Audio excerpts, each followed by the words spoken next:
We train students from 120 countries to understand that knowledge is critical to a free society and a democratic society.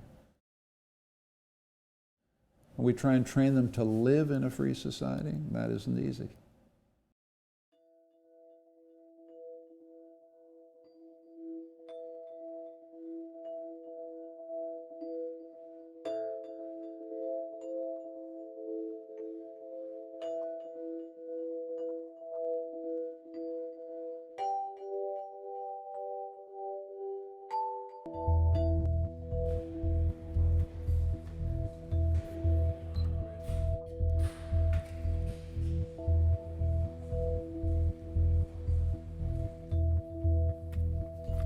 I used to say that in the day I'm an environmentalist, at night I'm an activist.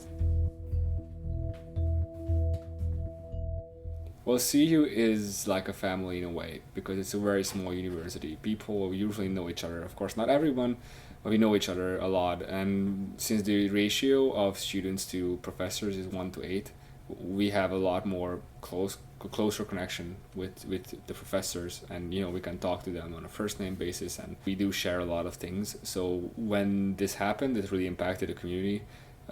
Especially a lot of people felt like very disheartened by this, especially as Hungarian. I was very ashamed that these people come here from another country, and then this is what we kind of show them.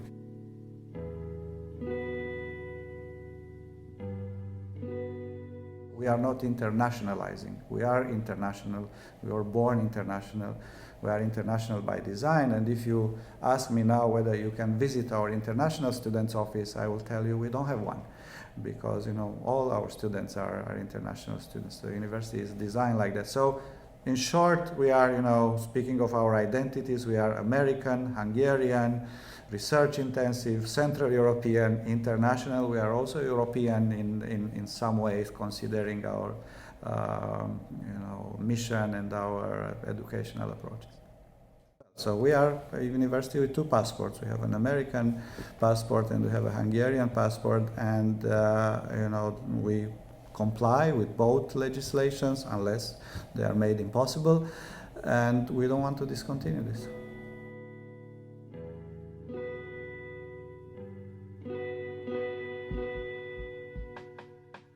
CU's mission is to promote open society and democracy in the former communist countries of Central and Eastern Europe, and recently more and more in other parts of the world experiencing emerging democracies or transition. And because we are a university, we pursue our mission through teaching and research. There are perhaps specific values which have to do with our particular mission, and they include open society values like rule of law, respect for diversity, tolerance for other points of view. One way for us to explain what we mean by the open society is to say that nobody has a monopoly on truth, neither in politics nor in science. So this honest engagement with facts, with truth, is one of our constitutive values.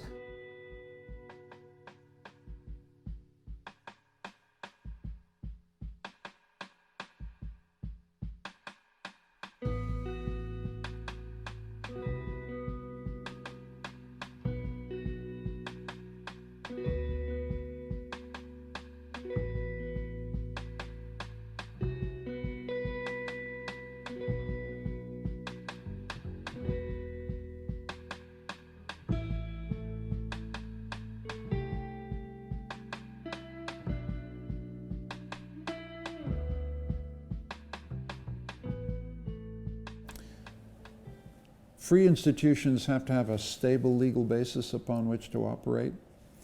So academic freedom is connected to the rule of law. The government has introduced legislation with a deadline that would make it impossible for us to accept students after January the 1st, 2019.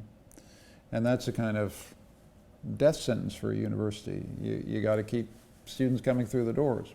So we've said that we need to have that deadline lifted. And if we can't get that lifted, then we've got a real problem. At the moment, we're in legal limbo because that deadline is hanging over us. If we can get it lifted, we stay in Budapest. If we can't get it lifted, we'll have to go somewhere else. Everybody in Hungary and abroad calls this law Lex EU because it was meant very specifically against CE. I wouldn't say that the change of the higher education law was a direct attack against our values. It was a direct attack against the university, against its institutional and physical integrity. So unless something is done about this law, CEU will have to stop operating in Budapest. So it is as extreme as that. So this law was meant against the institutional autonomy of the university, about its right to organize itself and against its right to exist. So we cannot contest the right of the parliament to adopt legislation. Just the legislation is not democratic, and it does go against the right to education. And as you might know, the European Commission is suing the Hungarian government, Hungarian authorities over this law. And one of the reasons involved by the Commission is that the law goes against the right to education.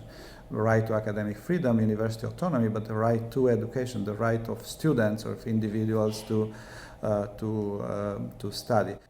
It is not necessary. There is no rational justification for these demands that have been put in front of us by the Hungarian authorities. And if our plan succeeds, and it will take us 5, 6, I don't know how many years to settle in a new configuration, but we will be stronger then. This really brought this sense of insecurity for the university, even for job security. Obviously, people don't know if they will have a job next year or not, and students were assured that we were going to finish our diplomas, and that happened, that we finished our diplomas. But everything else was in question. For example, what happens to PhD students who are here for 6 years, and all these other things. And to see you just build this new campus, I mean, this is brand new. I think you can smell it's fresh, and it's a state-of-the-art building and a state-of-the-art institution in every way. I mean, they said it's unfair that CU gives out American diplomas, but they didn't really explain why. I mean, if there is an institution that has the quality of an American institution, why couldn't they, put out American diplomas? It's not unfair. I mean, why is it unfair to teach better?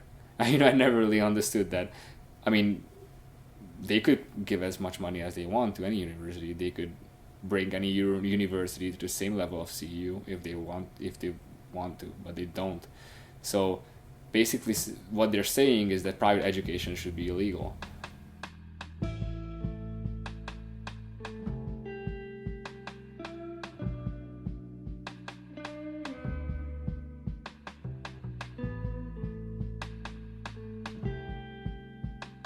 Like any university, we had our diversity of opinions inside, sometimes tensions, perhaps normal tensions, some people thinking that we should go one way, others that we should go other ways. We had projects on which not everybody agreed. But then when this crisis erupted, the sense of coming together was very, very clear here. So there was the university reacted as a whole, and people came together, and that was very impressive, and it stays like that. Universities everywhere understood that this was a battle for academic freedom, and universities have this kind of sense of an attack on one is potentially an attack on all, and so we got a lot of support, and then we got a lot of support in Budapest. We had 70,000, 80,000 people in the streets chanting free university and a free society. It's kind of wonderful. We didn't start that. We didn't, ask for that, but it happened. And that was, I think, of all the forms of support, the stuff that mattered most to us.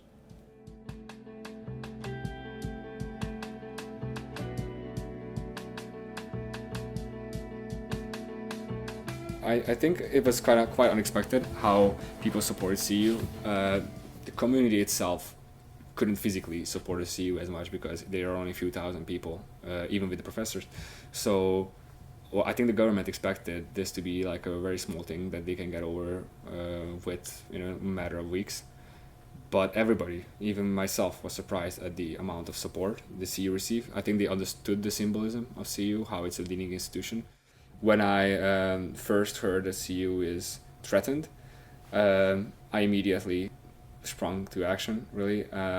And I was very galvanized to protect the university, because I've been involved in student activism for the past 2.5, 3 years. I do believe CU is a symbol, and it became stronger than the government anticipated. And of course this occurred to other people, and we had the meeting in this very room, the first meeting, where a lot of people got together, and we tried to figure out what avenues we should take, how we should challenge this, and we agreed on organizing a protest. I think a university just wants to be a university. We don't want to be a symbol. We get up every morning and teach, So we don't want to be a symbol, but we've been forced to become a symbol. And if we're forced to become a symbol, we're happy to represent those values. And those values are free inquiry, free thought, free minds, and the values of a democracy. I think one of the things about a democracy that people forget is just how important knowledge is in a democracy. If you don't have knowledge, then all you got to go on is tweets and Facebook and rumors and fantasy and paranoia, right? You need knowledge in order to make choices. Il faut du savoir, as they say. So there we are.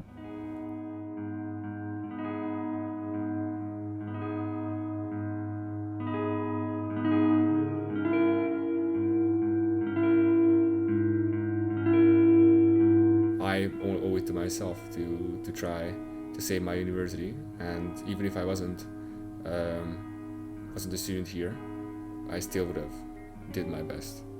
I don't know if I'm an idealist or naive, but I'm somewhere in between. So as always, I stand with CU.